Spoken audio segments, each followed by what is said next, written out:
I do not lose my fupa. I am going to a plastic surgeon. I know it's working. That's why I love waking up early in the morning, because you get that morning skinny look. Yes. Right? And then you breathe in one breath of air, and then you're fat again. I might be dumb, but I ain't stupid. That's what I tell people. Yeah.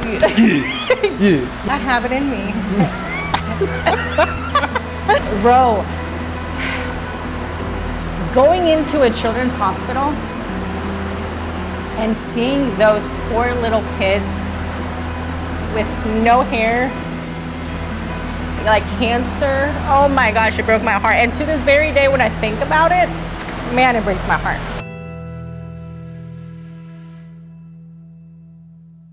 I wanted to, I have a stupid question. I have a stupid answer. Oh, and the freaking fan is on. It's too hot. It is very hot today, it is guys. 87 degrees as we're recording. But what does it feel like? It feels like... Because of the humidity. Yeah. Texas is like, it ain't the heat that gets you. It's the humidity. Just go. 68% humidity. It's too damn much. Yeah, it's a lot. Says 87, feels like 97. I kid you not, it does. It's 87 and it feels like 97? To me it does. I'm saying it feels like 97. Yeah, it feels awful. It's so muggy. This weekend was very muggy. What's your stupid question? Okay, so I was working out the other day, and this crossed my mind. So obviously when you gain weight, that makes sense because you're eating excessively, or you don't have the best diet. Yeah. So you gain the weight, because of your eating. But when you lose the weight, where does it go? Do you poop it out? I feel like I feel like I can confidently answer this because I'm on my second weight loss journey. The very first time I lost weight, I lost 100 pounds. Did you? In 4 months. Unhealthy weight. The most unhealthiest way. And most of it was from going to the restroom a lot. I changed my diet by not eating as much, which was, you're not supposed to do that. I did change my diet for the good, but I did a good diet, but I ate less of it too. I remember my routine. My routine was Monday, Wednesday, Friday, weights, Tuesday, Thursday, cardio. Not running, but it could be basketball, soccer, volleyball, whatever. Some sort of cardio. And I remember every time I would always have to use the restroom because I was just constantly just drinking water, working out. I was just pooping the whole time. And that's where it all went. And then just sweating constantly. So that's where the water weight went. But all of the fats and the stuff that's in your stomach, So you poop it out? Yeah. I had that same question too, where does it go? And I'm like, where does the skin go? Yeah. Because the skin, once you get fat, your skin, expands. But I'm like, we all know once you stretch something out, you can't shrink it. Yeah. But my question, where does the skin go? Does it shrink? Does it? But I heard that you breathe it out. You breathe out the weight? I should breathe more. No, I heard, that's what I heard. That you breathed it out. I don't know how, We ain't a balloon? I'm not a balloon. That's just what I heard. I don't know if it's... That's just... Okay. All right. But I don't sweat. When I'm working out, I really don't sweat. So some people say you sweat it out. Well, what if you don't sweat when you work out? That's a really good question. So let's say, why don't people sweat? Some people don't sweat as much or at all during workouts due to various reasons, including dehydration. What you drinking? Okay, dehydration, genetics, or medical condition. Dehydration can impair the body's ability to sweat, while genetics can play a significant role in determining sweat rate and case blah blah blah blah. So your family don't got a lot of sweat going on. You don't drink enough water. No, I do. I drink a whole gallon a day. I believe the water part. I've seen your jug. Yeah, my jug is pretty big. No, but when you see those TikTok influencers, well... Girl, you know damn well they ain't working out. Yeah. Just ran 3 miles. I'm like, you sure you ran 3 miles? Your makeup is still the same from the second one. No, but that's what I was thinking. I'm like, where does the fat go? Do you pee it out? Do you poop it out? Breathe it out? That's the first time I've heard that. Breathe it out. I've heard that 2 times already, twice. from different people, like you breathe it out. On TikTok? No, I had this conversation like many years ago with someone. Uh-huh. And the only reason I remembered that was because I was literally thinking about that. And then I was like, I think I had this conversation with somebody. And that night I woke up and I was like, yeah, it was such and such. Like I had a dream about it. Uh-huh. And then the other one, it was probably TikTok. Okay. But yeah, that's what I was thinking. I'm like, where does it go? Huh. No. But I was telling Uriel, so you know the mom pooch. You know what a mom pooch is? Yeah. The fupa, whatever you call it. So I told Uriel, I'm like, look, I'm giving this a year. Okay. If I do not lose my fupa, I am going to a plastic surgeon. I don't even care. I am losing it some way. Uh-huh. And I was like, you think I'm playing? Like, I will go to Tyler. I will go to Houston. Like, For I surgery. will buy. Yes, I will get rid of my fupa one way or another. I'm gonna do it. Okay.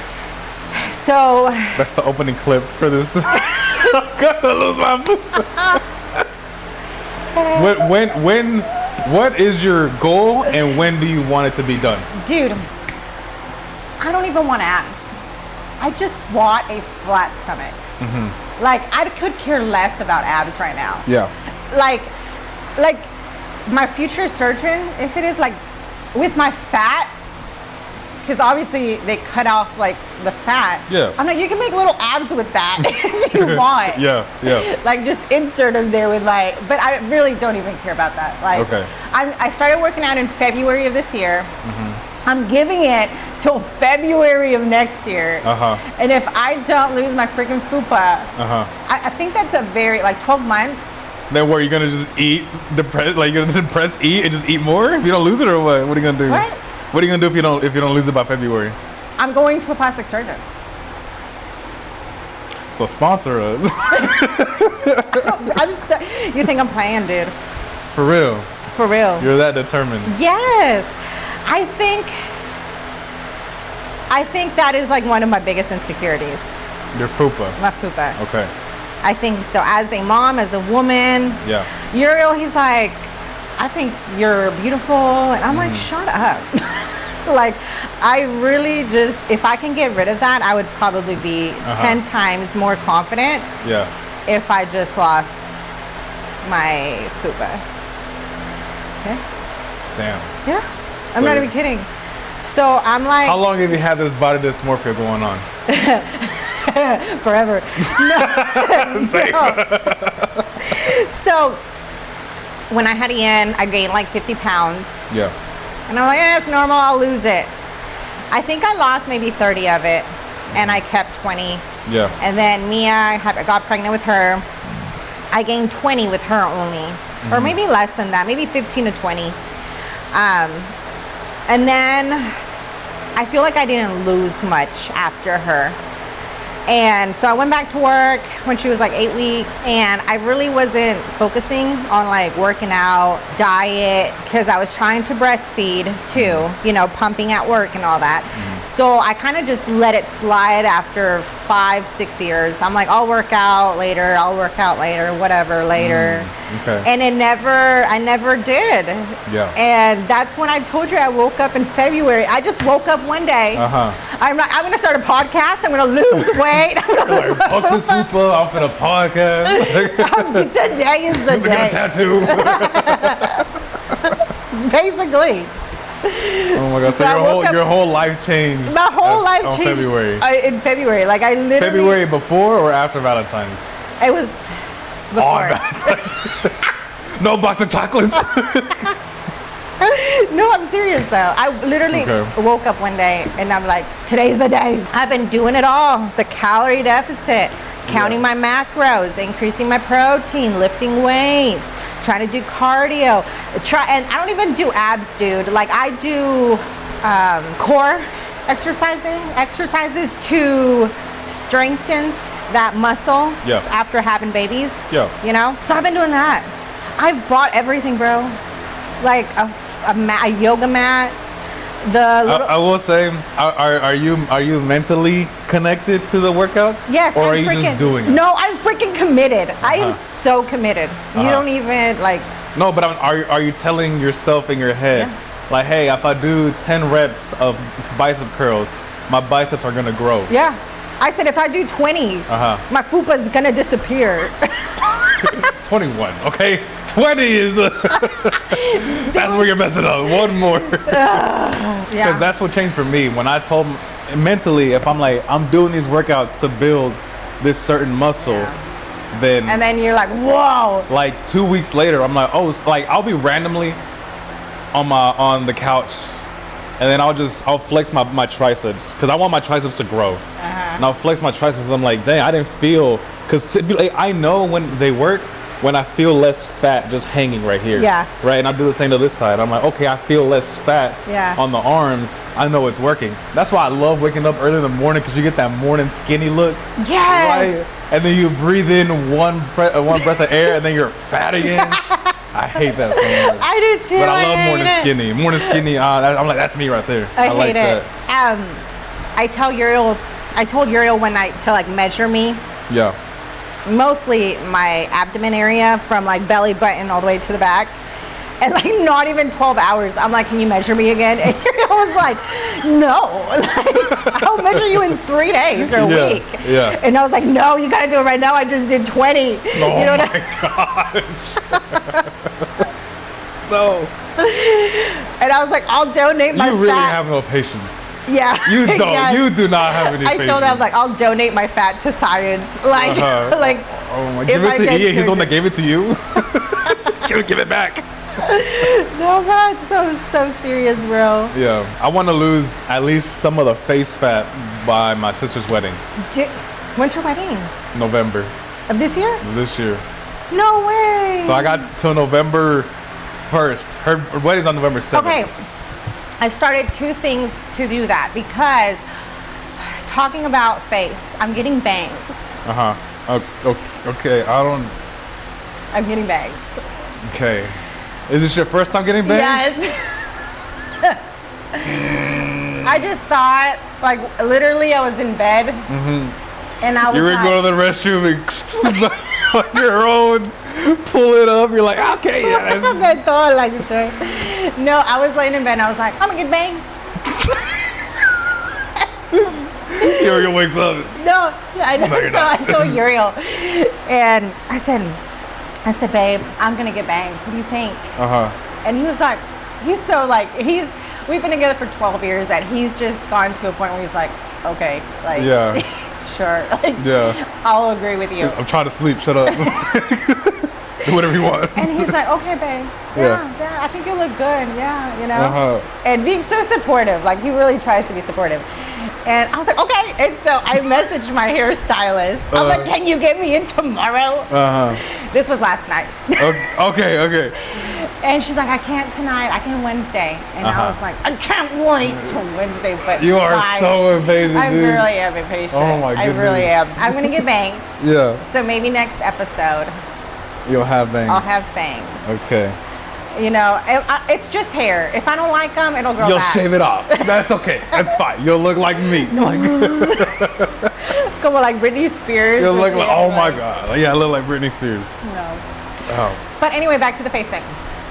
So I wanted to get rid of, like, I guess the face fat? Or face fat, water retention in your face. So I started 2 things. I started a dandelion root tea every night. Oh, tea. Yeah, it's a dandelion root tea. Oh, okay. I was like, what's a dandelion routine? Like, what? No, it's a dandelion, like the flower. Okay. Dandelion. Tea. I bought it off Amazon. I'm sure you can get it at Walmart. Okay. But I just order off everything off Amazon. Yeah. But anyway, and I have it every night. Okay. So dandelion tea, from the research that I've done, basically it's a detoxification, like water. Maybe that's not the word, but it's just like water retention. You pee a lot more. Yeah. You use the restroom a lot more, and it just, you know, I have seen a difference. Okay. With that, I really, really have. But every night I drink it every night.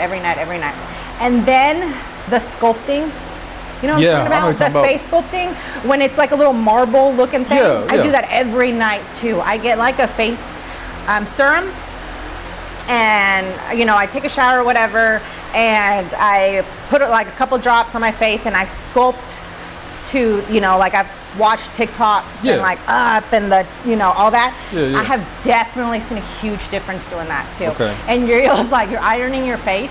Like, yeah, basically. Hang me to dry. 20 minutes. I'll do that for about 10, 15 minutes. Yeah. And he'll just leave me doing my thing, and he'll come back and he's like, you're still doing it. Yeah. And I'm like, beauty takes time, dude. Rome wasn't built in a day. You're right. Exactly. Okay. So yeah, I've noticed that Okay. two things. Those two things have really, I felt, have made a difference in. But you gotta like open your lymphatic glands or nodes. You know more than I do at this point. Yeah, like you gotta like massage them, so when you like do the sculpting, Yeah. all that water retention goes down the lymphatic glands. Yeah. Yeah. Yeah. Anyway, it works. Okay. You should do it. You should do it. Yeah. Okay. Cool. Yeah. I will open up my lymphatic Yeah, you gotta do it like right, and then the armpits too. my tits. Okay. You gotta do that. And Okay. then right here. I will do my research tonight. Just ask Chat GPT. Chat. I'll ask chat. Yes. I got a stupid, not a stupid story, but I was talking to one of my friends on Snapchat, and they posted about that their job is having the employees give their feedback on the workplace and environment, blah blah blah, Been there, bullcrap, done that. whatever, Yep. right? Been there, done that. And so I was just swiping up, and I read it, and I told her, and this is a story I want to get into. When I worked at certain dealership, they had like this employee service, customer service employee like therapist thing come in. It was a corporate thing, so we're gonna call him a therapist because that's what he basically was. So it was a therapist, it was the owner of the dealership, and then we'd have waves of employees go into the conference room and talk to the therapist and an owner. Okay. So it'd be like 3 to 4 employees every 10, 15 minutes. And when it was my turn, it was me, and there was a foreman and 2 service writers. And the guy's like, hey, so on a scale of 1 to 10, how do you feel about working here overall? Foreman's like, I give it like a 7. And I'm like, man, all of y'all are full of shit, dude. I know damn well y'all don't like working here. The service writer was like, man, give it like same thing, like 7 or 8. We had a guy doing the loop tech. He did oil changes. He's like, I give it about like an 8. He had just started, so I'm like, of course. They came to me, and they're like, bro, how do you feel about working 4. here? And I was like, 2. I straight up told them 2. And then I saw the owner's face like, oh crap. Like at this point he knew I'm not gonna hold my tongue and lie. And they're like, well then what's the issue? Like if you don't like working here, why are you still here? Yeah. I was like, I got nowhere else to go. Like I need a job. I needed a job, I'm here. And it's been like, I think it was like over a year that I've been there. And then they came and started doing all that kind of stuff. I was like, yeah, bro, I don't like working here. Straight up, and straight to the owner's face. I was like, I don't like working here. I don't like it. The environment kind of sucks. I'm only here because like I'm here. I studied to do this kind of stuff. I don't want to drive. At the time, I don't want to drive 30 minutes to NAC to go work at the other dealership. I was like, I'm here. I want to do diesel. I'm here at working diesel, whatever. But just the environment, I haven't gotten a pay raise, whatever, this and that. I've been slacking off. I just don't like working here, straight up. And they did say, like, whatever you say will not be held against you. You won't get fired for any of this stuff. We just want feedback. And I was like, I'll give you all the feedback if you want, you know.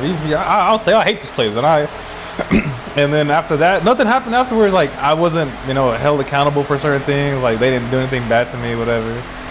And then the day I quit was kind of like the coolest days ever of me quitting. Usually I leave my uniform in the locker rooms. So I never and they had the service where a company would come in and pick up your uniform and then wash it and then drop it off, right? And so I just always left my uniforms at work. So I would go in dressed like this, right? And I'll change and come back out, whatever. And then one day I walk in and I was already fed up with everything. I remember certain managers pissing me off, the certain safety guy was pissing me off or whatever. And there was one time the guy that does all the warranty claims, he came in I was working on the truck. I was elbows deep in a truck, and I was getting frustrated. And he comes over, says the most dumbest question you could say to anybody that you can clearly see them being busy, right? If you're eating, I'm not gonna be like, oh, you're eating? Yeah.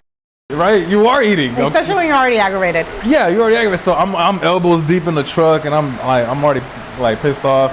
And he comes around to my right side, and he like leans over the truck, and I'm like, all right, whatever, you know. Because typically they'll always come and see what I'm working on. Yeah. And then if they ask about the job, then I'll answer back. You know, even if I'm frustrated, I will still answer it to you. He's like, man, you're elbows deep, huh? And I literally am elbows deep. And I turn to him, and I got oil on this side of my face, and this side of my face is just like aggravated, and I just got sweat. I go over here, straight to him. I was like, well, no. And I just start working again. And he's like, well, who pissed in your pit? He's like, well, who pissed in your coffee? I was like, you're about to. And he just walked off. And then my coworker's like, bro, you can't talk to him like that. And then out loud, I was like, man, f that guy. And then he just like left me alone. The next week, same guy. He's like, you're gonna get to work? And I was like, you know what? I quit. And I walked in the garage. So like I made it this way into the garage, right at the shop. I walk in, he says, are you gonna work or what? And I look at him, look around, I was like, man, I quit. And I just went back, got in my car, went to get my dad's truck, and then came back, loaded my toolbox up, and went back home. That was on a Thursday. And you didn't even give like a 2 weeks? No. Nothing, you just quit on the spot, Yeah. see you later. I let them know at the time I was still looking for another job.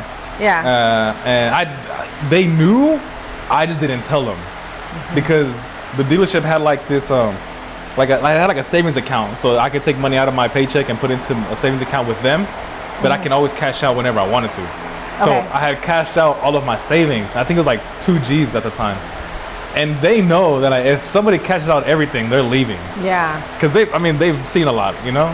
And then I was like, hey, I'm gonna cash out. And they're like, where are you going? I was like, I ain't going nowhere. And they're like, okay. Like the accountant people, they're like, right, you're not going anywhere. I was like, I'm not going anywhere. I'm just gonna buy some more tools. They're like, sure. And then like a week later, I was like, hey, fuck this. I quit. So what'd you do after? On a Thursday, I just went home. Mom, I quit. And then no, I was smart. I might be dumb, but I ain't stupid. That's what I tell people.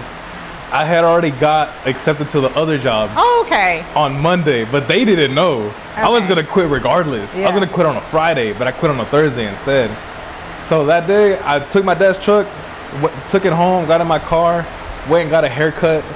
I talked to my barber. He's like, you're here way earlier. Like, you're here in the middle of the day. What's wrong? I was like, bro, I just quit today. He's like, what? He's like, what are you gonna do now? I was like, hey, don't worry, I got a job lined up for Monday. So I'm already set. He's like, oh, okay. 3-day weekend. He's like, so what are you gonna do? I'm like, work with my dad. Yeah. Work with my dad. I should have quit on Friday instead. But yeah, that was best moment of me just quitting on the spot. Like, man, I'm out of here. I think it's so cool that. I gave him a today notice. Yeah, what I gave but the fact, like, I worked at a job too where I'm like, you don't think I'll quit? And they're like, well, where are you gonna go?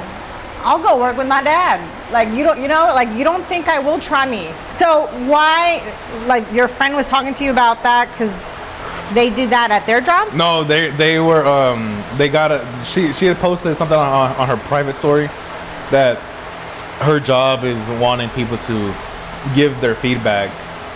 And I was like, oh, here's my feedback on my job or whatever. I did too. That I did. When that happened to where I was working, I was like, I will be completely honest with you. Like, I really don't care. And it was anonymous. And I was like, the therapist would come and tell you. And I'm like, you can put my name down. Yeah.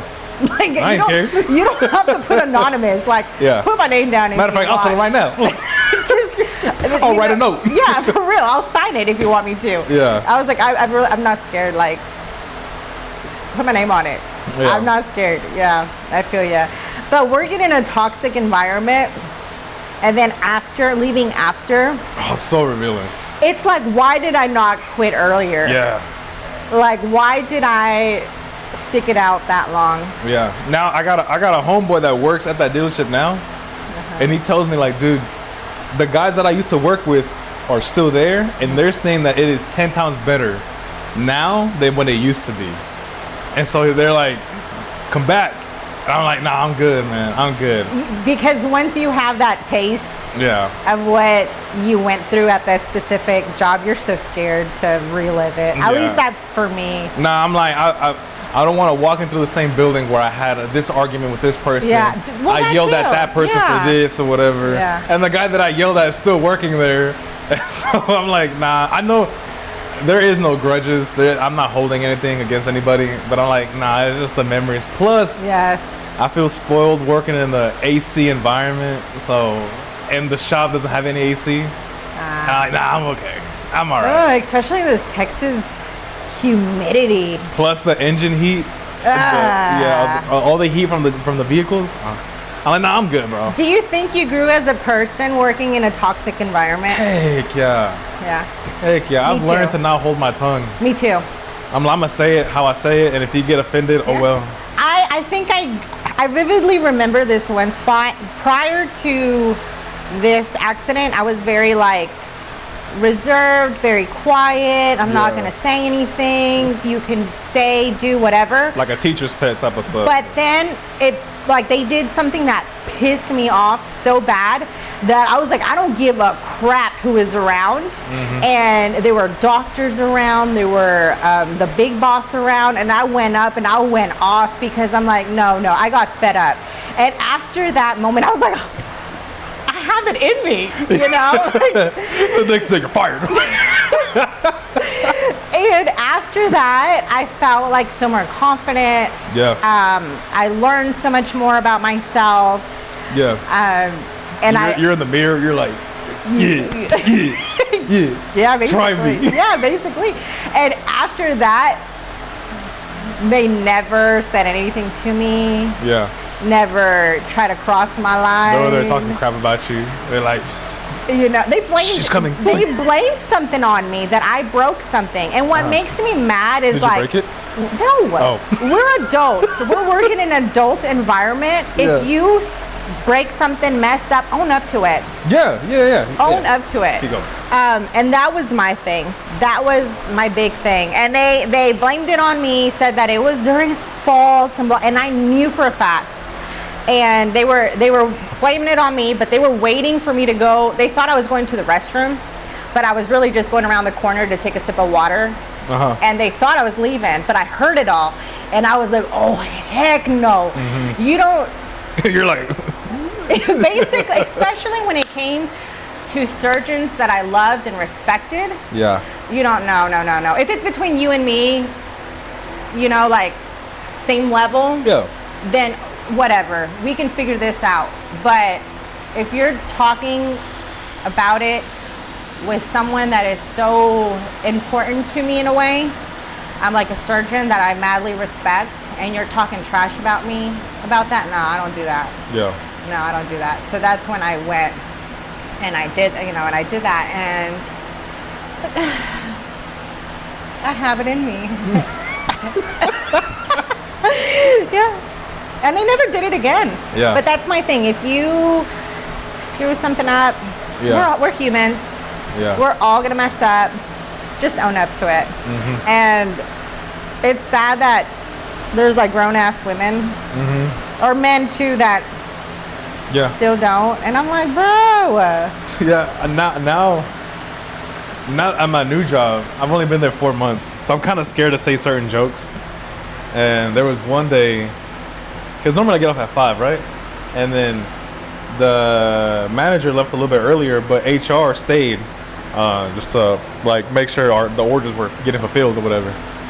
And HR comes around and he's like, "Man, y'all got 30 more minutes." And we're like, "Yeah, you got 30 more minutes." And I was like, under my breath, I was like, "We could leave 30 minutes early." And my coworker laughed, and the HR was like, he legit didn't hear me, and so he's like, "What'd you say?" Because it was one of those like, "What'd you say? I didn't hear you." Yeah. Like, I legit didn't hear you, kind of, "What'd you say?" And I was like, "Oh, we can leave 30 minutes early." And he starts laughing. He's like, "Nah, we can't do that." And I was like, "I won't tell HR." Me telling that to HR. Yeah. And he was like, "HR will know." I was like, all right, I tried. Yeah. And so I'm slowly getting to the point where at this new one, I can start cracking some jokes, but I gotta know like when and how, because they're all older. Like the managers and everybody else, they're all older. So I'm trying to like figure out how to say it in a funny way to where they can chuckle and just laugh. Well, you also gotta learn like personalities. Yeah. You know, some may be like more dry. Yeah. And some would be more like down to earth kind of Yeah. thing. Yeah. I told one of my co P, I was telling him, I mean, my goal was to make everybody like that is in the higher position of me, just to make them laugh. He's like, for what? I was like, one I think it's like a thing where if I want to eventually bump up, then I've already gained some sort of like trust or confidence in the person above me. They're like, oh yeah, Ro's kind of cool. He makes us laugh or whatever, and stuff like that. Because if I'm just hiding in the corner in the shadows, I'm not doing anything, and I want to bump up, they're not gonna notice me. They don't know me. Mm-hmm. But if I'm making these dumb little remarks, then you know. Well, not just that, but you want to get to know people. Yeah. Because you never know when there's an opportunity that will come. Yeah. That somebody that you will know will mention you. Does it make sense? Yeah, because there's one guy, he's very monotone, but he's super good at his job. He's above us, and then he's just walking, and he's like walking with his head down, and I look over, and then he looks at me, and I was like, and he looks, he's like, Yeah. I'm like, yeah, and then I'm walking around, and then I don't say hi, what's up, you know? I was walking around, I'm like, what it do? And he's like, hi, Ro. I'm like, man, loosen up, dude. And I like working with people, not just at my job, but in general, just working with people that they feel too afraid to tiptoe around certain people. And I'm like, man, don't tiptoe, you know, just good example. Everybody sees a cop on the highway. What do people do? Start slowing They start slowing down and go behind the cop. If the speed limit is 50 and the cop is going 45, we're going 40. Yeah. Right?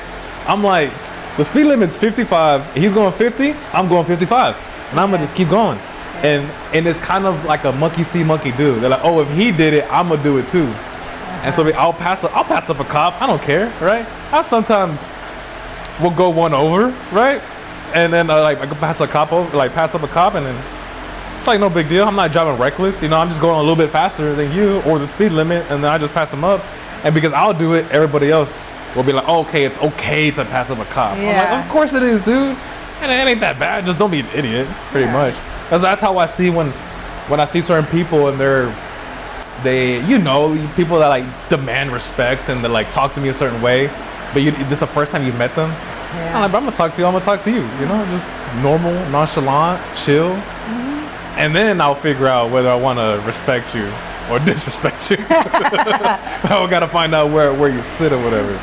And so, but yeah, I talk to everybody the same way, no matter who you are. So where I was working at, there was a lot of reps coming in all the time. And they're like, why do you talk to all the reps?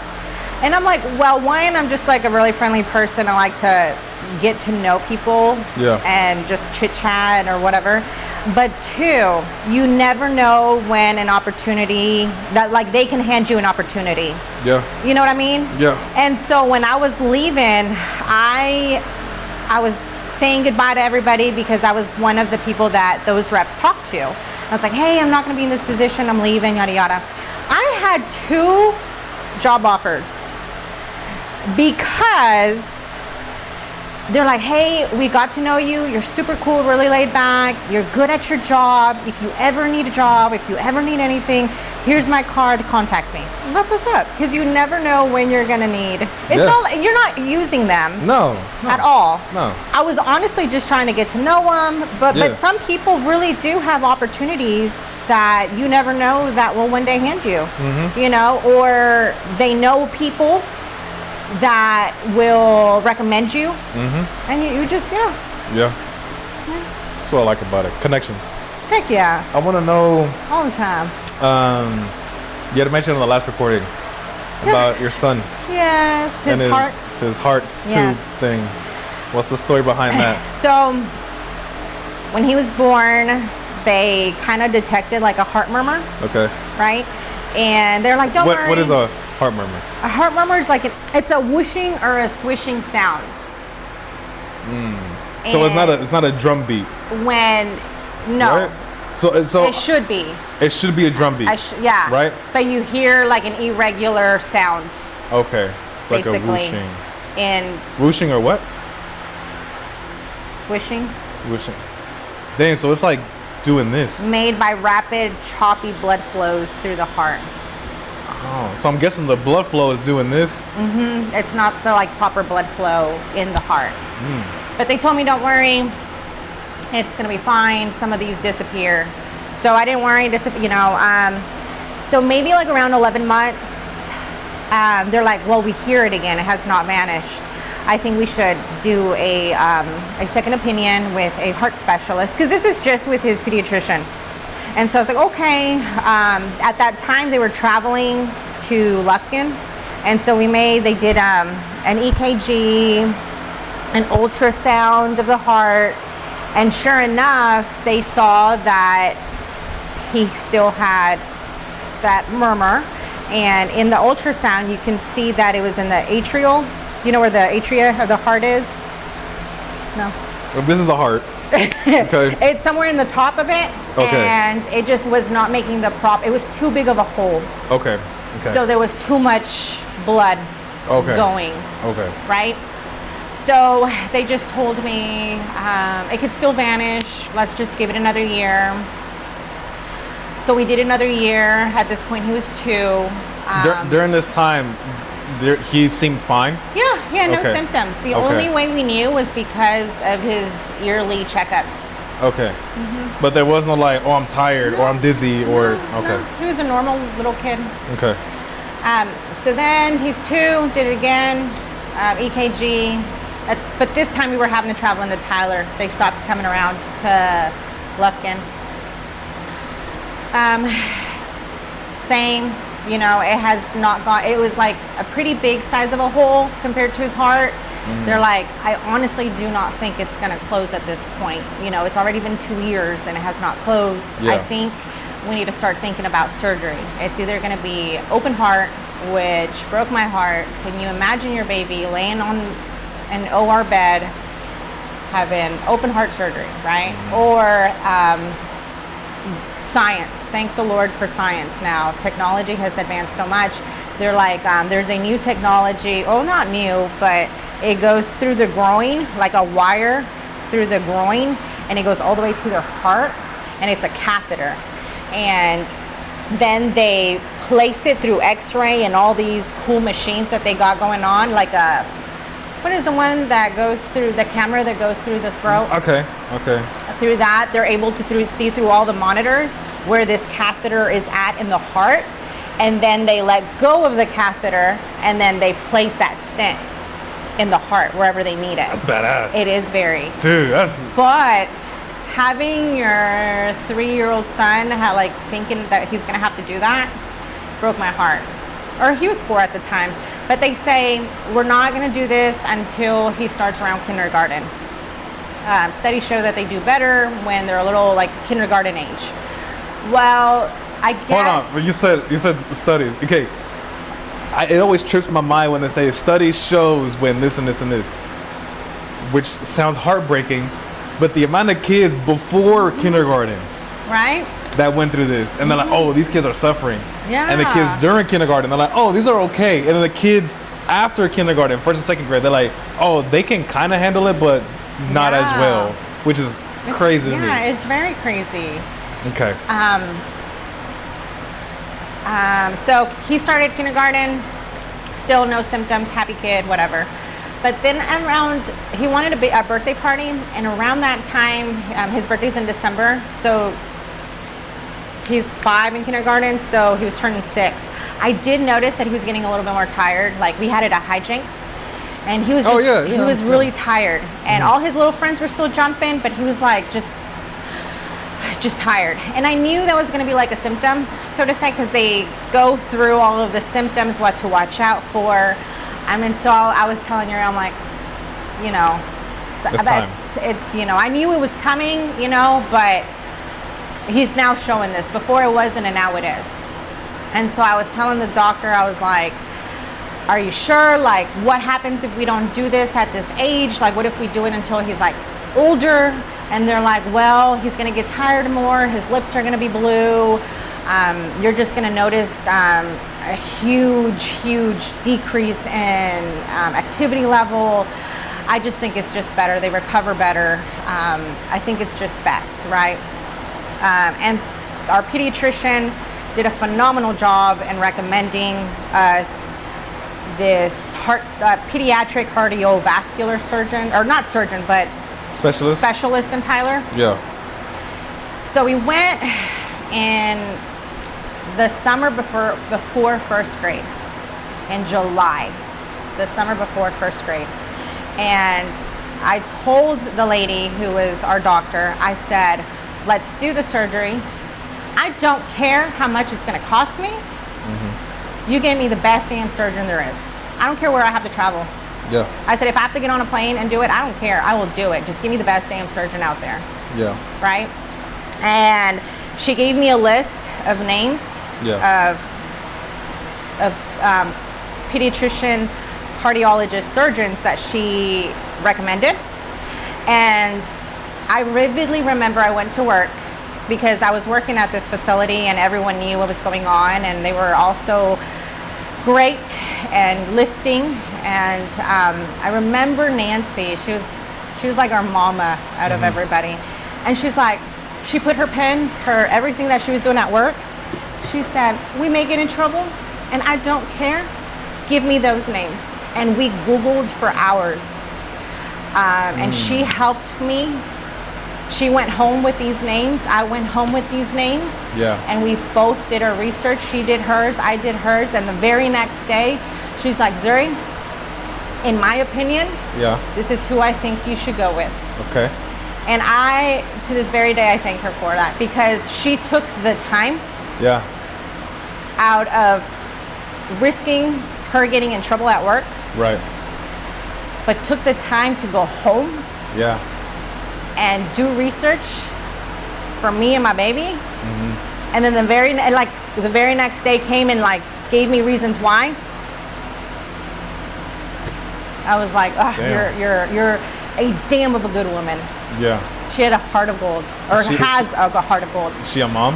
Yeah. So she knows. So she knows. She's old. She knows. She has 2 older kiddos. Yeah. So she knows. You know. And I will never forget her. I think, and I tell her all the time. Well, when we work together, I'm like, you are a damn hell of a woman. Yeah.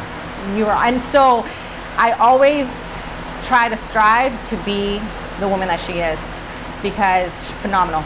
Like, not many people do that. No. Not many people do that. No, not at all.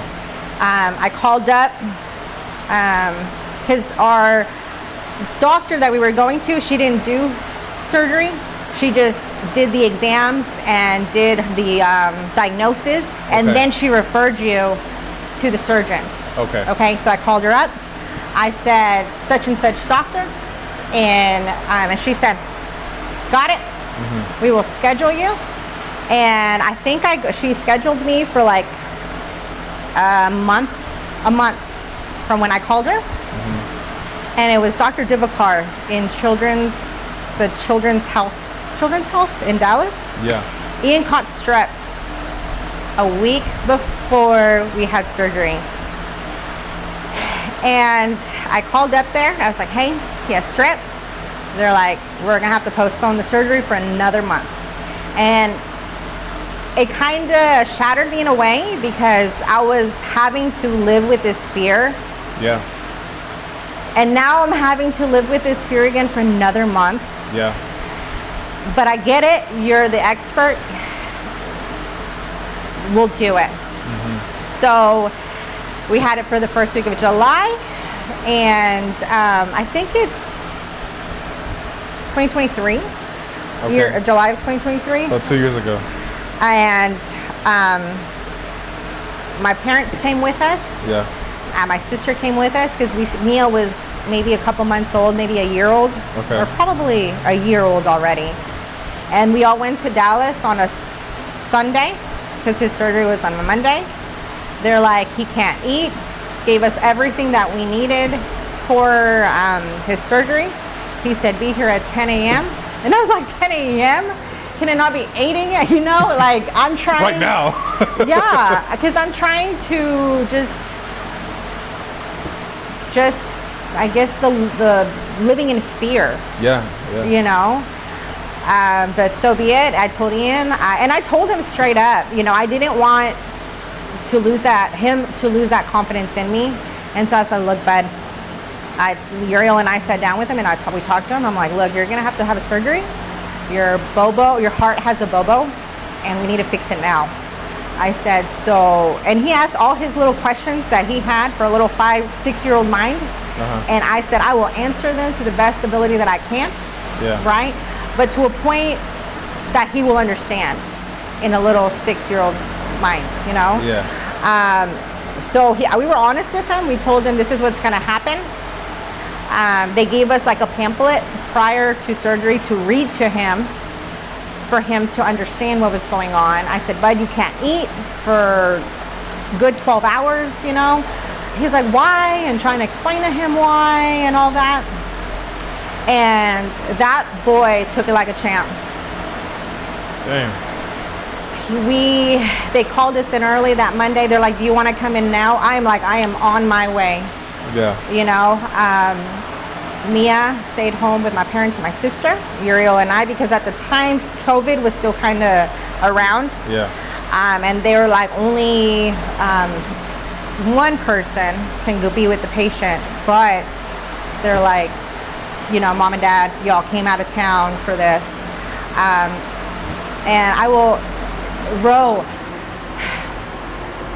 going into a children's hospital and seeing those poor little kids with no hair, like cancer, oh my gosh, it broke my heart. And to this very day, when I think about it, man, it breaks my heart. Because this is a hospital for kids. You know, they have EKGs and monitors on them and little bags hanging from them. It shattered me. And I was like, oh my gosh. I said, these parents. And I was like, how do these nurses and these doctors do this every day? You know what I mean? I'm like, that is such a calling for you to work in that. And it broke me because I was like, these poor babies, you know.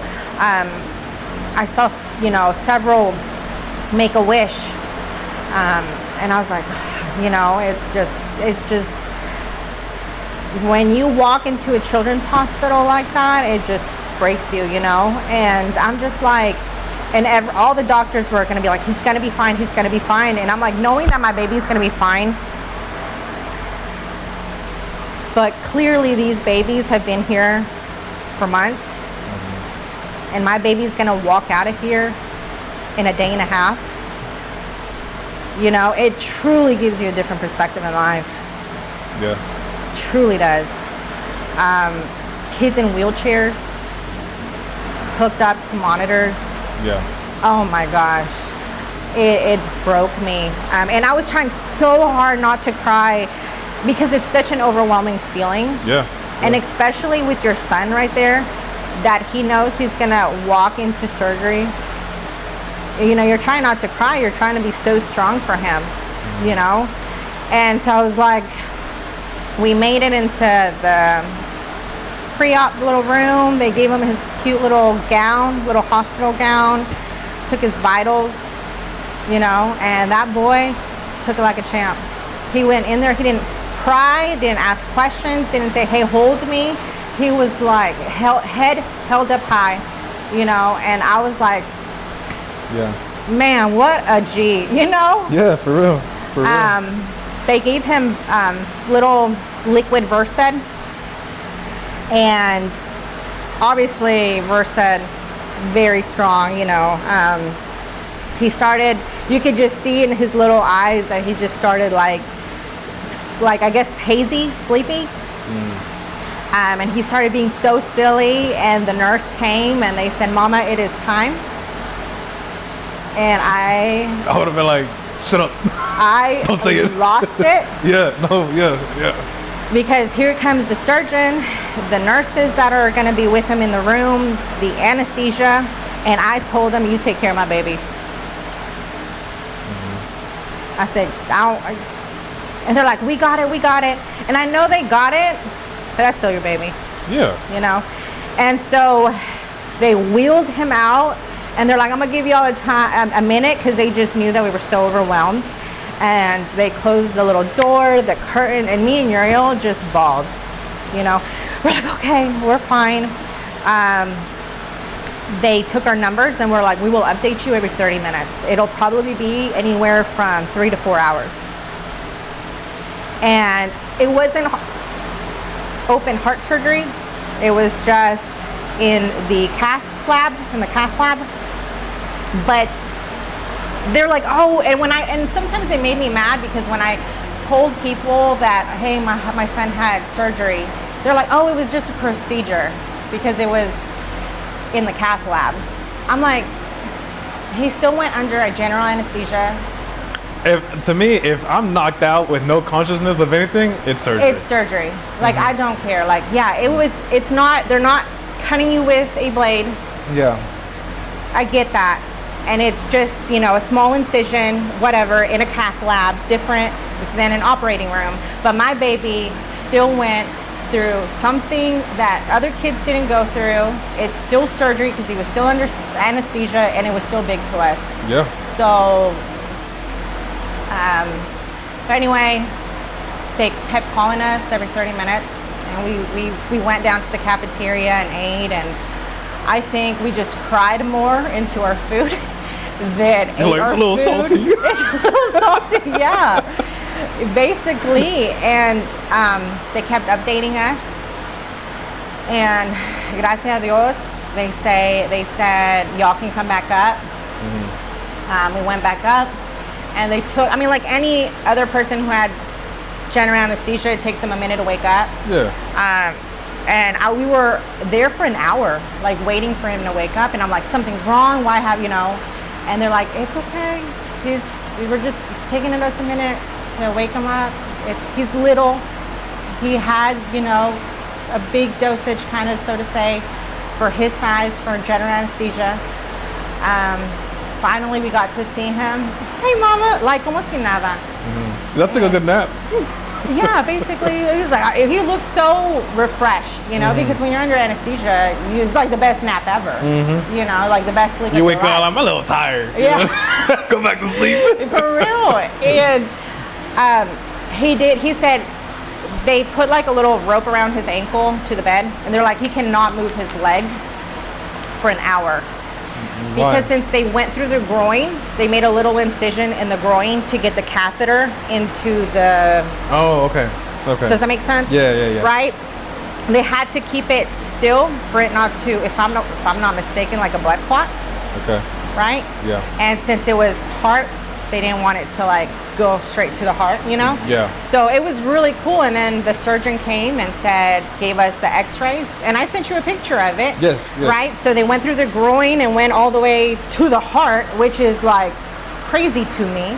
Yeah. How I'm just here thinking, like, from here to here, they can it's do a long that. way. Yeah, and then like I'm assuming a lot of turns or something. Yeah, take a left on Main Street. Exactly. That's my right. But for it to make it to the heart. Yeah. And then seeing it through all these cameras, because they did put, I forgot what it's called, a little camera down his throat to really see where it was at. Yeah. And then they even showed us a video of it on how they just like, oh, right there, you know, and the doctor does its thing. And you're looking at like, what are you looking at? Like, yeah, okay. And then they like pull it out, and then the stent just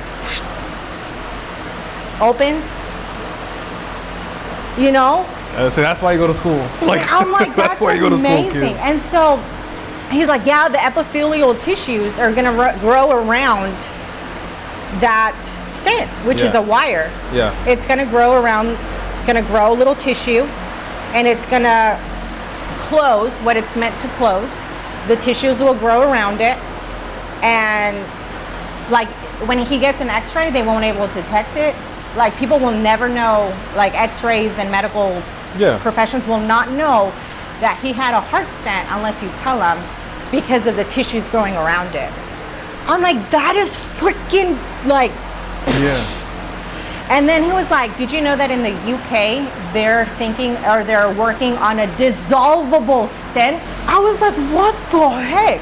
They're like, yeah, once it gets in there and the tissues grow around it, it'll dissolve. What on earth? Like, science has just... And I bet you they had that idea drinking those paper straws and be like, if this can dissolve, well, that can dissolve too. Right? And I told this surgeon, I'm like, I owe you the world. I am forever in debt to you. You took care of my son in surgery. You made sure that nothing happened to him in surgery. I owe you. I mean, financially, I owe you money too. But I will forever be in debt of, Yeah. I'm still paying for it. How much if it's, and not say between. So, if I'm not mistaken, I think the surgery was $150,000. That's not including anesthesia. What the fuck? Yeah, it was a big chunk. Just bring in Mike Tyson, hit that, you know what I'm saying? Maybe $500 right there. I want to say it was that. Damn. Gracias a Dios we had insurance, and the insurance took a big chunk of it, but I think we still had to pay about $6,000 out of pocket, which I'm grateful. Oh, but yeah, good. You know, which is I'm good. grateful, but not just that, but you have, while we were after his surgery, they're like, you still have x-ray coming in, sonography coming in, x-ray, sonography, and some other guy I can't remember coming in. We had people coming in and out of that room to check. They're like, we are not sending you home until we 100% know that this stent is not moving. I'm gonna see. I can feel the cold. Huh? I can feel the breeze coming in now. They're like, we're not sending you home until we 100% know that this stent is not going to move at all. And I'm like, I am grateful for that. They're like, we're not sending you home until we 100% know that this stent is not going to move, that it's going to stay put. So we had a ton of people come in. We stayed for about like a full, maybe like 30 hours. Okay. At the hospital. Yeah. Which was like incredible, because I mean, he just had a stent put in, and you know, he did have restrictions. He can't jump, run. How long was his recovery? A week, basically. He was on an aspirin for an entire year. That was scary too. On a what? On aspirin, baby aspirin. Yeah. And I knew that he was gonna, like, if he would cut himself, it'll be more blood, bruising more easily. And I remember we were maybe a month in or after surgery, and he just barely tapped his nose. And I'm telling you, there was a puddle of blood all on the floor. Dang. Puddle. And I was starting to freak out, because I'm just like, okay, I knew that aspirin would do this, but not to this extent. Like, holy crap, my kid's losing a ton of blood, kind of thing. I had to call the Children's Hospital in Dallas. And be like, what do I do? He's been bleeding. They're like, okay, we'll give it another 8 minutes. If he keeps bleeding for another 8 minutes, then take him to the hospital, like, by all means. And again, she's like, pinch, look down, don't look up, look down. Yeah, I never understood the whole look up, like, hey, drown yourself in your own blood. Exactly. So she's like, pinch, look down, and puts, kind of clog it, let up. So we did that, and thankfully we didn't have to take him. Okay. But he had several nosebleeds throughout the entire year that he was on an aspirin. When he started kindergarten, I vividly told his kindergarten teacher, I'm like, look, he's a month from surgery. Like, please take care of my kid. He's on aspirin. He gets hit, he'll have a nosebleed. And he had maybe 2 or 3 at school. They were able to control it, all that. And so I was having to tell the nurses too. I'm like, hey, keep an eye on him. I know he's gonna be fine. Doctor said he was fine. Yeah, but still, keep an eye on him. We took several trips to Houston, Tyler, to make sure that it was still in place, that it was healing properly, everything was doing fine. Thankfully, it was doing good. And we went to our 1-year appointment, They cleared us for 2 years. I was like, dude, like Damn. God is so good. Like So when's his next? February of 2026. Okay, we cool. skipped the, yeah. Heck yeah. And he's doing great. He's striving. And you know what? After his surgery, I felt like he grew so much. Yeah. Because they did say that if you don't take care of it, he'll be a lot smaller. The appetite will decrease a lot. But once he had his stent put in, Yeah. he grew so big. Appetite increased phenomenally. He was not tired anymore. He was able to keep up with his classmates. Nice. But whenever I see, like at HEB, they're like, would you like to donate to a children's? Hell yeah. Heck yes. Because the science, those doctors, the nurses, x-ray, cafeteria workers, every freaking person that works, I mean, yes, adults too. But with our experience at a children's, Yeah. I'm like, yeah, I am going to donate. I'm going to donate. We were there once. We saw the works. We saw it all. Yeah, I'm going to donate because of the science that they were able to come up with. We didn't have to do an open heart. We just did a heart stent through the groin. Like that to me is mind blowing right there. How big is this scar? It's really tiny, maybe like half a penny. Like Okay. if I would, does that make sense? Yeah, yeah. And it just looks like a little lunar. Oh, okay. Yeah. So not bad at all. I mean, compared to like open, you know. Because I'm more, before you talk about the surgery, I'm more thinking like it's got like a big old scar right here. That's what I was thinking. No, he had a heart through the groin. And I will always donate, and I always think about our doctor and all of the workers we came across during that journey, because they all had a smile on their face and they never complained. They helped us in every possible way they could. And I think those people deserve the world to do it. Yeah. What kind of surgeries have you had? Whew. I will keep 2 personal because those were very personal to me. But I've had, 4. Okay. Well, which ones do you want to share? 2. I've had 2 surgeries, C-sections. Okay. Dang. Yeah. So your kids were, my sister was C-section. So I make fun of her like, man, you were artificially born. Artificially born. You weren't natural. Yeah. And so man, you have 2 artificial kids. Yeah. I've had 5 in total. Well, I had my meniscus torn on my right knee, like completely split in half during football season in high school. You can barely see you can see like this scar and that scar right there. They just opened it up right there, and then they did a scope. So they got into a laser and then like lasered out the meniscus, whatever. And so that's one. Not really surgery. This was actually a procedure. It's not really surgery because I was awake when this happened. Camera won't see it, but this scar right there, I got cut by a brick when I was like 12 or 13. I was riding a bike and I heard a car coming, so I was pedaling really quick. And whenever you go to the house where it used to be where it's white rock, it used to be just sand and bricks. Okay. And so I was pedaling and I was aiming. I wasn't aiming, but I was like going towards the pole that held onto the gate. So I hit the brakes really hard and I slipped and I slid across the sand and I slid across bricks, and that's what cut me right there. Cut me right there, and I had a big old bruise from like my chest to my hip on my right side because I hit the pole. Yeah. And so I hit the pole like this way, so my body went like this. So what they do, just They stitched me up.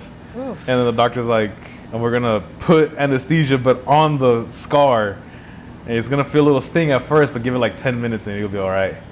And I was like, man, I remember the doctor's like, just hold on to my wrist and squeeze when it hurts. Yes. And I didn't stop squeezing.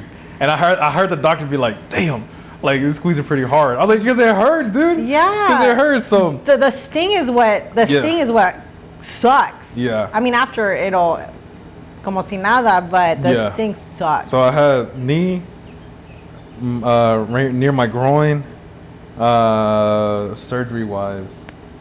Had my tonsils removed when I was younger. Dang.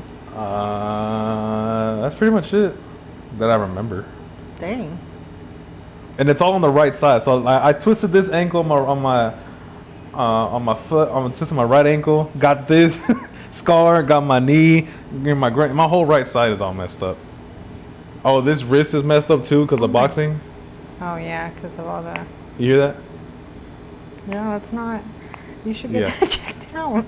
I should donate my body to science. But how is this guy still functioning? For real. How is he still walking around? Yeah. And so, but yeah, surgeries, no. Injuries, a lot. Yeah, I can tell. Too many injuries. I got a scar on the back of my head, running at a water park, and I was just running and wham, just hit the back of my head, blood gushing everywhere. The ones here at Chambers. Okay. I was at that water park. What other one do I have? I dislocated this shoulder. Damn, bro. No, it was this shoulder. I dislocated this shoulder. Holy crap. Too many. Yeah, actually, I got more scars than surgeries. That's pretty much it. Oh my For gosh. now. That's insane. Maybe later on. Yeah, you're still. Oh, my fingers get cut a lot. See, like that one right there, my middle finger, got cut. Got cut today at work. Cut this finger last week. Dude. That's pretty much it. Nothing else. When are you getting your tattoos? I don't know. You haven't had a date? You don't have a date yet? No, I don't have the money yet. Yeah. I don't have tattoo money yet. I feel you. I have going out money. I have going to Tennessee money. Yeah. I have going to Egypt money. I don't have Bro. I don't have tattoo money yet. Yeah. And so hopefully I will say before the year ends, I am gonna get the tattoos. That's cool. I want it to be before my sister's wedding.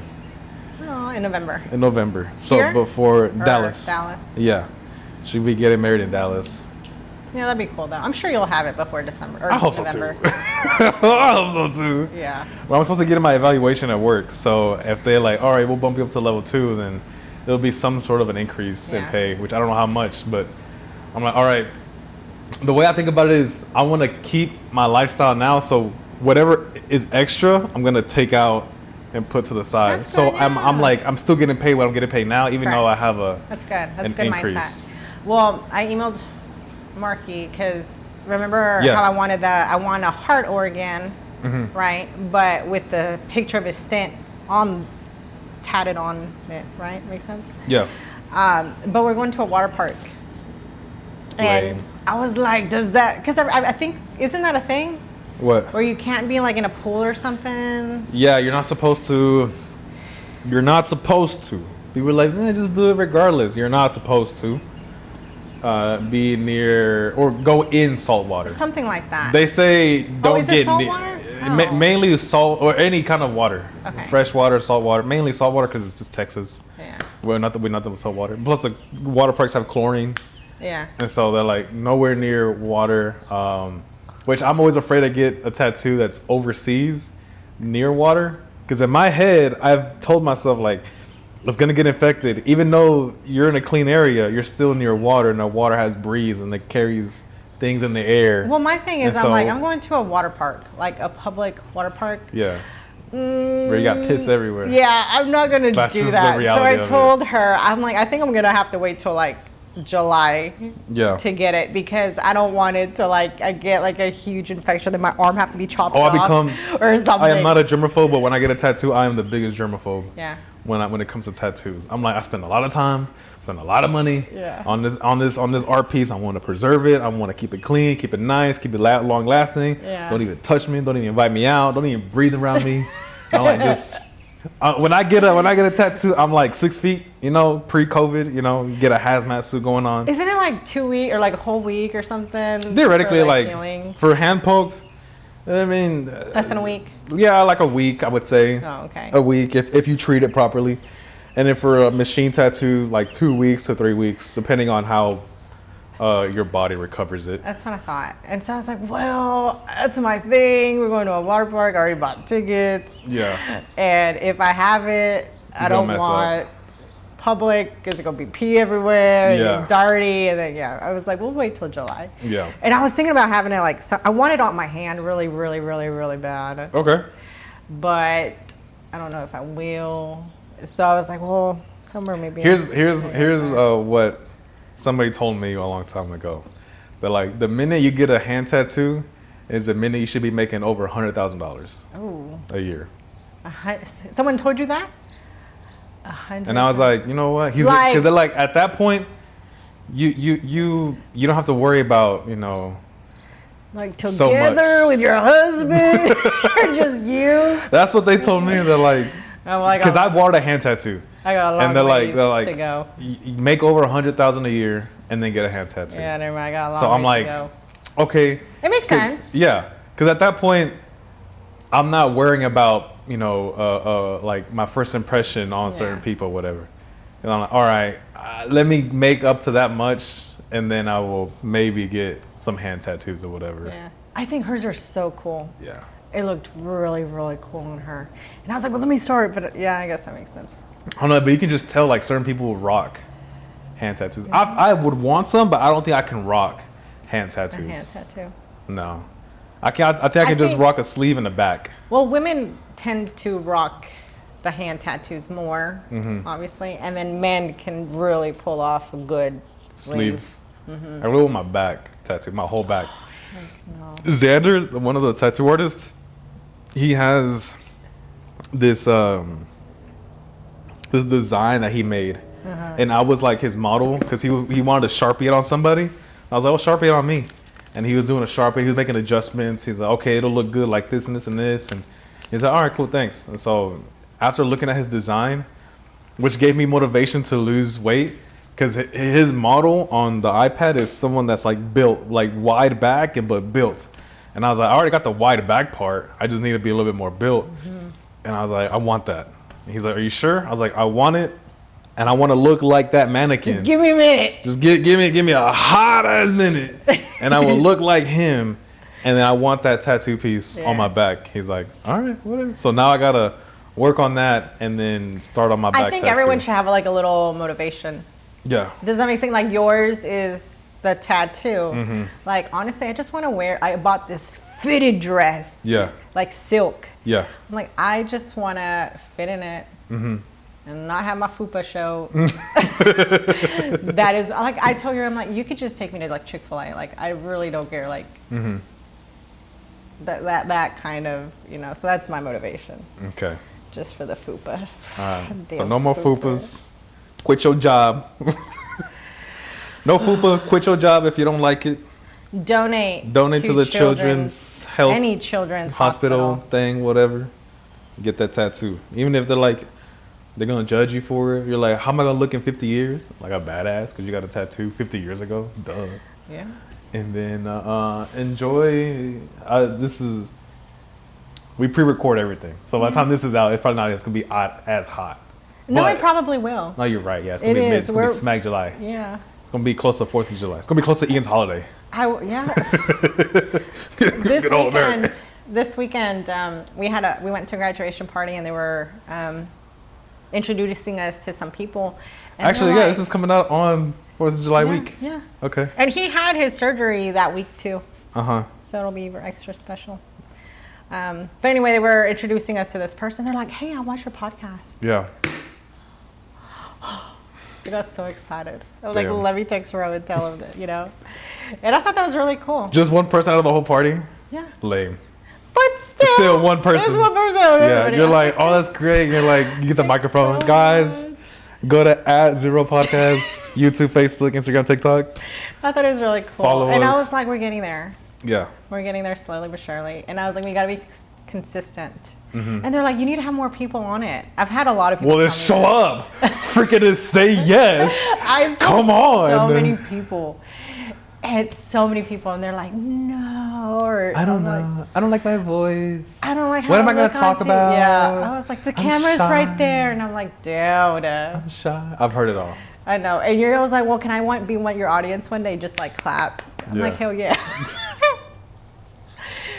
So I don't want the kids to be like, yeah. I'd be like, yeah. I wanna interview Ian one day. I'm down. You know what I mean? Like yeah, I'll blur his face. I'll change his voice. I'm down. just to see like what a little mindset Yeah. of young generation. Mm-hmm. You know, that'd be kind of cool. Like, especially as a mom and a son. Because I tell him all the time when he's playing Fortnite, I'm like, get off, or can you pause it? He's like, you can't pause, you know? I'm in a tournament, Mom. Okay. Yeah, basically. He's like, this is online. I'm clutching right now. Okay. Do that. And I was like, Don't you know? I was like, well, back in my day, you could. Make it sound like I'm so old, but you could have paused them. Yeah, but we were playing online. I know. And so he's like, this is online.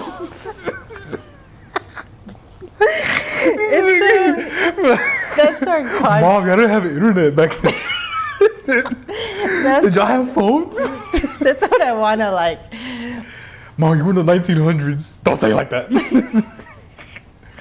We're late 90s, early 2000s, okay? But it's basically like those kind of things because I'm Yeah. like, Ian, come take out the trash. I can't right now, Mom. I just I'm like, dropped. well, pause it. I can't pause an online game. I just landed on this map. I'm playing with 90 other people, Mom. You want me to tell them all to pause? Oh my God, you were turning just like your mom. I am. Oh my gosh. I'm turning like a parent, and I don't even have kids. No, it's My so true. nephews. We're at the movie theater, right? People got their feet propped up. People got the heat seated on or whatever. People are toasting up and falling asleep or whatever. I'm watching Ballerina. My nephew, he's sitting with me. He has a popcorn right here, and he didn't want to sit down, so I put the armrest up, and he put his head on my lap, and he's watching the movie. And then he looks up at me, and I like go like this to hear him. He's like, "Can we change it?" I'm like, what do you want to watch? He's like, let's watch Tornado, which is Twisters. He wanted to watch Twisters. I'm like, no. Then he tries to do the whole cute face to me. I'm like, no, I don't care what face you give me. I'm still gonna tell you no. And he goes like, he says, please with the W. He's like, please. I was like, no, dude, no. We're gonna watch this. I don't care who you are. We're watching Ballerina. This is the only thing on the screen right now. He's like, I don't want to watch this. I'm like, well, too bad. So he brought a cobija, and I just covered his face with the cobija, like, go to sleep, man. We're not changing this. And my mom was like, what did he say? I was like, he wants me to change the movie. Like, there's no physical way I can do that right now. And my mom's laughing, and I'm like, oh, and it just made its way down the line that he wants to change the movie. How old is he? Ian's age. Bless it. Yeah, bless his heart, the most southern insulting way ever, man. Bless his heart. Just take a nap. Just take a nap, man. He's like, the best part of the movie. Can we change it? No, dude. No, we cannot change this. And he told me, he's like, I'm scared. I'm like, of what? He's like, of these guns? I was like, have you been to the house? You've seen what we've done. Like, you get excited. He's like, I'm scared. I'm like, oh my God, you're such a baby. That is so funny. But yeah, best part. I'm gonna tell that to him. I'm gonna tell him that when he graduates and he's walking across the stage. I was like, can we change it? I don't like this channel. It's kind of boring. I just see people walking around. Such a deal. Oh my gosh. Yeah. I was eating a burrito the other day. It was a big burrito, like huge. Devouring it. Yeah. I was like, man, I gotta work out after this, man. And Ian said, Mama, you ain't losing nothing. You ain't losing nothing eating like that. You ain't getting rid of that fupa. I put my burrito down. You're like, I'm not hungry no more. He like, oh, that same night. He was like, Mama, can you, it was like 10 o'clock and I was putting the kids to bed and he was like, can you sing us a song? Dad always sings us a song. I was like, well, I don't know that song. He's like, well, can you sing us some Lil Wayne? So now I'm laughing at him. I was like, because he knows I listen to Lil Wayne all the time. Like, a Millie. You're like, go DJ. That's my DJ. Because I was not expecting that. Yeah. You know? Yeah. He was like, just sing us some Lil Wayne. Mrs. Officer. You leave the room with me and you're like, wee, wee. I was like, Uriel, this kid has jokes. I'm like, Oh my god. I was not expecting it. Oh my god. Imagine I can hear my kid be like, yo, can you sing some Biggie Smalls?